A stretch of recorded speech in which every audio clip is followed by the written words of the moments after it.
সৌম্য সরকারকে আমরা জানি যে ও যেদিন ও খেলে সেদিন টিমের জন্য অর্ধেক কাজটা ওই করে ফেলতে পারে। আর যেখানে সাকিব আর মাহমুদুল্লাহ আছে, এরপর তো আর কথাই। ক্রিকেট লাভার হিসেবে এক্সপেক্ট করি বাংলাদেশ সব ম্যাচ জিতুক। T20-তে কোনো সুযোগ নাই। আমরা আরেকটা প্রশ্ন, সেটা হচ্ছে যে দেশ ছাড়ার আগে চান্ডিকে হাতুড়া সিং বলে গিয়েছিলেন এবার বিশ্বকাপে ব্যাটিংয়ে সাফল্য হতে পারে। গত বিশ্বকাপটা ওয়ানডে বিশ্বকাপটা মানে ভালো যায়নি, অনেকে দায়ী করছিলেন যে এটা একটা কারণ হতে পারে। এই বিষয়টা না আপনি কতটা জানেন, আর এই বিষয়টা আপনি কীভাবে দেখছেন যে ব্যাটিংয়ে সাফল্য হওয়াটা? আমি ব্যাটিং সফল হওয়ার কোনো আমি সুযোগই দেখি না। মানে এটা বলে তো লাভ হবে না, কিভাবে করবে আমি দেখি না। কারণ আপনার হয়েছে কি, এখন এগুলো নিয়ে যত এক একজনে এক এক রকমের অভিমত দিতে পারে, সেইটা আমি মনে করি ওদের ইনফ্লুয়েন্স হওয়ার কোনো কারণ নেই।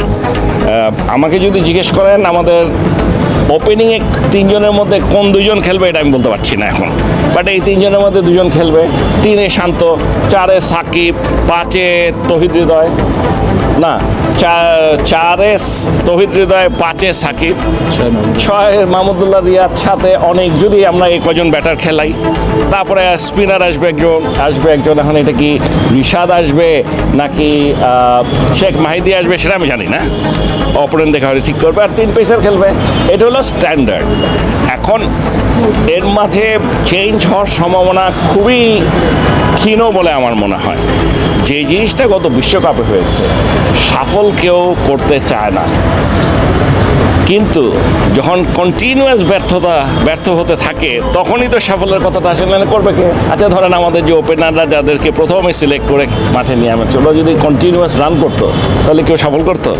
যখন পারছে না তখন নতুন একটা কিছু ট্রাই করে দেখছিল, এইটাকে বলে সফল। এইখানটায় T20-তে আমি তেমন কোনো সম্ভাবনা, মানে আমার কাছে কোনো কারণ এখনও মনে হয়নি যে সফল করতে পারে বা করার প্রয়োজন আছে। What are you expecting from this team as a president of BCB, as a cricket lover? Cricket লাভার হিসেবে এক্সপেক্ট করি বাংলাদেশ সব ম্যাচ জিতুক। আর বিসিবির প্রেসিডেন্ট হিসেবে এক্সপেক্ট করি ভালো খেলুক। হ্যাঁ, দুই জিনিস। আমি আপনাদেরকে যে জিনিসটা বলছি, দুই জিনিস হয়েছে কি, এই ফরম্যাটটা টোটালি ডিফারেন্ট ফরম্যাট। আপনার টেস্টে বলেন, ওডিআইতে বলেন, আপনি যদি একটা মিস্টেক করে ফেলেন ওইটাকে রিকাভার করার একটা সুযোগ থাকে। T20-তে কোনো সুযোগ নাই। ওই একটা গেল গিয়া, ওই টাইমটা, ডিউরেশনটা এত শর্ট। আমাদের এখানে প্লেয়ার নিয়ে আমার কোনো ধরনের সন্দেহ নাই যে যারা গেছে দে আর দ্য বেস্ট, এই ব্যাপারে কোনো সন্দেহ নাই। এখন হতে পারে যে অলমোস্ট কাছাকাছি আরেকজন আছে, সেটা বলতে পারেন, কিন্তু তাই বলে এর চেয়ে ভালো প্লেয়ার রেখে আমরা কম্পারেটিভলি কম ভালো প্লেয়ার নিয়ে গেছি এটা কেউ বলতে পারে না। দ্যাটস অ্যাবসার্ড, কারণ প্রত্যেকেই পারফর্মার। হ্যাঁ, অনেকের ফর্ম নাই, এইটা একটা সমস্যা। যেমন আপনি 1 বছর আগেও যদি আমি কাউকে জিজ্ঞেস করতাম যে আমাদের বেস্ট ওপেনারকে, তামিম ছাড়া অবশ্যই সবাই বলতো লিটন দাস, কিন্তু এখন লিটন ফর্মে নাই। এখন ফর্মে নাই থাকতে পারে, কাজে সেই জায়গায় দোয়া করতে পারি যে যেন ফর্মে ফেরত আসে। This is number 1।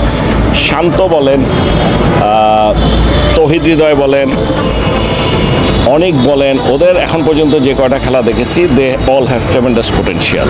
আর যেখানে সাকিব আর মাহমুদুল্লাহ আছে, এরপর তো আর কথাই নেই। তাহলে বাকি থাকে হইলো আরেকটা ওপেনার। এখন এখানটায় আমাকে যদি জিজ্ঞেস করেন, তামিম, ওর খেলা আমার T20-তে অসম্ভব ভালো লেগেছে। কারণ যে অ্যাপ্রোচ, যে সাহসটা দরকার, এইটা ওর মধ্যে আছে। এখন ক্লিক করবে কিনা জানি না, ওডিআইতে তেমন ক্লিক করে নেই কিন্তু ওয়ার্ল্ড কাপে। কিন্তু এখানে আমরা দেখছি যত দিন যাচ্ছে সে তারও তত ভালো করছে। আলটিমেটলি ভালো করবে। আমার মনে হয় ওকে যদি সুযোগ পায় আগামী 1-1.5 বছরের মধ্যেও আমাদের একটা ভালো ওপেনার হতে পারে। সৌম্য সরকারও আছে ওখানটায়। সৌম্য সরকারকে আমরা জানি যে ও যেদিন ও খেলে সেদিন টিমের জন্য অর্ধেক কাজটা ওই করে ফেলতে পারে। বাট ওই যে বললাম না, কনসিস্টেন্সির একটা সমস্যা আছে আমাদের। কাজে ওই 2 ওপেনিং পজিশন ছাড়া বাকি কোনো জায়গায় আমি মনে করি আমাদের কোনো রকম দ্বিধা নাই, দ্বন্দ্ব নেই যে এখানটায় কারা খেলতে পারে। আপনি যদি পেসারের কথা বলেন, অবশ্যই আমি মনে করি যদি ফিট থাকে তাহলে তাসকিন, শরীফুল এবং মুস্তাফিজ, এই 3 জনই খেলবে। অন্য কারো ঢোকার কোনো সুযোগই নেই। এখন কেউ যদি ইনজুর্ড হয় তখন এখন ওনারা কি করবে এটা এখন বলতে পারছে না। একটা হতে পারে যে ইনজুর্ড হলে হাসান মাহমুদকে ডেকে নিয়ে আসতে পারে, আর নাহলে সাকিবকেও খেলাতে পারে, সেইটা কি করবে জানি না। কিন্তু এখন যে আমাদের প্ল্যান অনুযায়ী যে টিম গেছে তারা ফিট থাকলে this is going to B the squad বলে আমার ধারণা।